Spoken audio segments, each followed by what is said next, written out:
commence another test so that because I need to give feedback also to you, right? So regarding these two tests. So let me conduct Yeah. one now. So I'm Okay. ask again like what is your full name, where are you from, and show me your identification card, or can I check your identification card? Because these are common questions that would be asked only in the exam time. So obviously these are something like unmarked, right? You won't get any scores for them. But the thing is, like Right. before you commence your exam, these are the basic things that they're going to ask. So here is the Okay. one.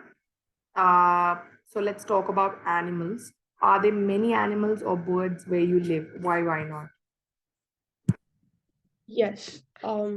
There's this farm around my neighborhood, and so they kind of grow a lot. I think many number of um chickens and those sort of animals. It's definitely not this huge domestic animals, but there's also domestic animals like cats and dogs. People would nurture them at their house, and there's different kinds of birds which just seasonal birds that would come at our place. So I would say yes. How often do you watch programs or read articles about wild animals? Why? Well, during my childhood, I used to, a lot. The Discovery Channel used to provide the information of all kinds of wild animals and wild birds, all the zoo animals, and the sea animals as well. But nowadays, I am definitely not. But I used to a lot watch the programs on the television. Have you ever been to a zoo or wildlife park? Why not? Yes, I have been when I was 13 or 14, I believe so. My dad has, taken us out for a holiday um, to a nearby metro city, and we have seen various animals, and we have gotten pictures with them. We have spent, a wonderful time at that zoo. It's also a wildlife park, I believe so. Would you like to have a job working with animals? Why not?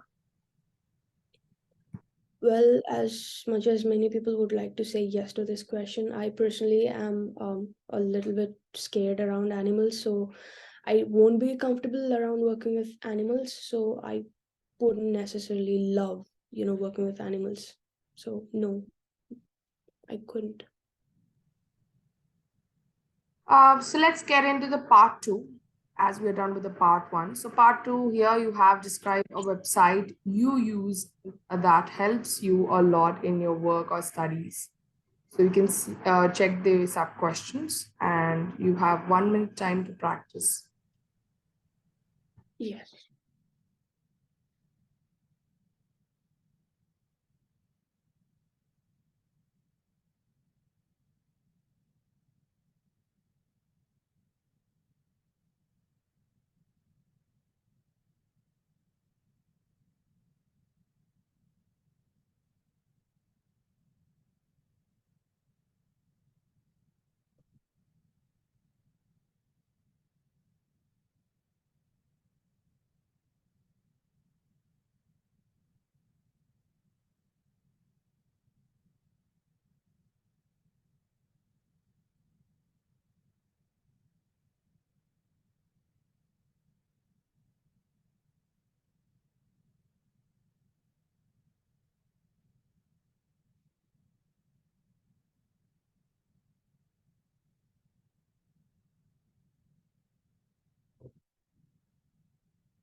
Okay, you can start your answer now. In this current world, I believe websites are the easiest forms of access that is available to a particular organization, which you couldn't, physically be in touch with. So these websites are the tools that give you the availability and the access, the prime access, if you put in the right kind of, the kind of reach out to that. I think that would give you a lot of leverage with your work or studies. So one such website would be Coursera, which I picked up in the third year of my undergrad. The reason I picked up is because it would offer a wide range of courses from the universities which are from around the world, and these universities would be offering courses for a very affordable range of prices for all the international students and the national as well. I use this website quite often, say every single day, because I need to submit the assignment, and I need to do the courses that are being offered on this website. This website has put up all the information that they would physically offer at the universities, in the native places of the universities. And then if I wouldn't have picked up these courses, because of the courses I have learned, for example, say I have learned basics of coding, I have learned virtual communication from this, and I have also learned a design course from this, that is related to communicational skills in the design virtual world. That has given me a kind of edge in securing the job I have in.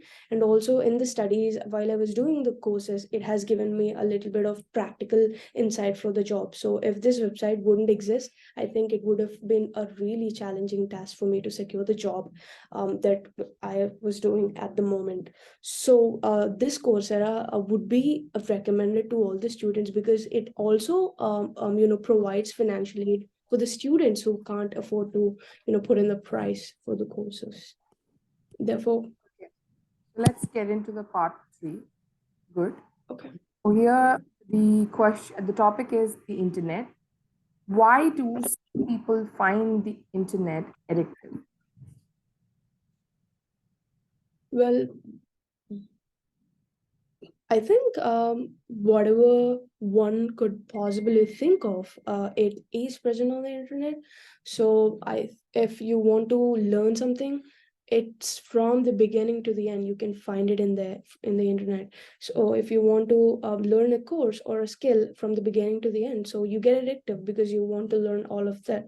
Or on the contrary, if you want to watch a series from the internet from the beginning till the end, you'll just stick with it because you don't want to get out of it. Or also, I think nowadays people are not being that physical, so they just want to kick back in their room and just stay on the internet for no reason, but people who are also being productive from the internet as well. What would the world be like without the internet? Well, when I was getting to learn about the world, like the real life world, I have been on internet, so I couldn't really think of a world without internet. But coming from my parents' perspective, they would think this world would be a lot, less chaotic, because people nowadays, my parents believe they are not having proper form or order, because they would learn everything from the internet and not from their elders. So it's a different perspectives from different people, but I think that it would be really challenging because this gives lots and sources for people to learn and grow from. Do you think that the way people use the internet may change in the future? um I think so, yes.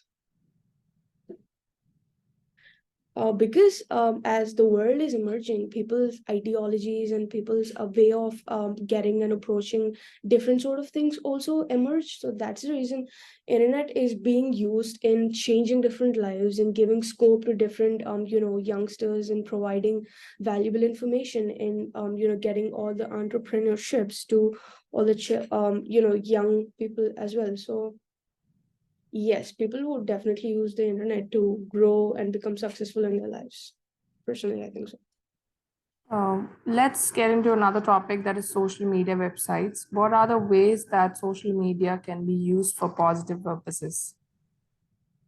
I have recently been coming across this FundMe page. It's called GoFundMe page. This is one of the best purposes, as far as I have seen, could say, because if a person wants to fund for their medical expenses and they don't have the means to, they can simply come on social media, they can reach out to influencers, and they can put out the real problems that their family is having, and from different kinds of people from all around the world. Just by seeing the information that's been displayed on the screen, their lives can eternally be changed. So definitely, that can be used for good purpose. Why do some individuals post highly negative comments about other people on social media? There's two kinds of comments on social media. One's constructive, which is what they want from other people. If they change, they for a good purpose. But the negative comments, as far as I think, would be if they can't do anything about it, and if they can't achieve something that other people are achieving, they're just jealous and they can't see other people be in good form and grow. So that's the reason they would just leave negative comments, thinking that that would impact the person and bring down the efforts that they're putting in on social media. So this is pretty prevalent nowadays. Do you think that companies' main form of advertising will be via social media in the future? Yes, because more than half of the population, more than half of their time, or I would say majority of their time, is on social media.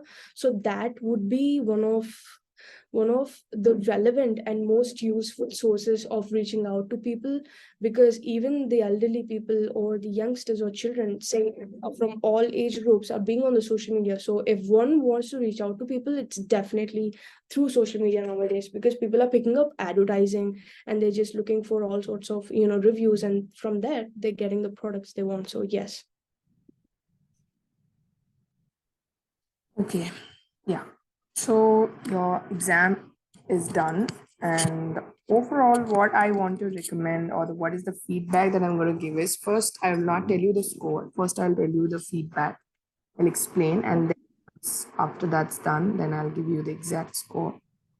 So, Okay. obviously, exact score in the sense the scores may vary, as I already told.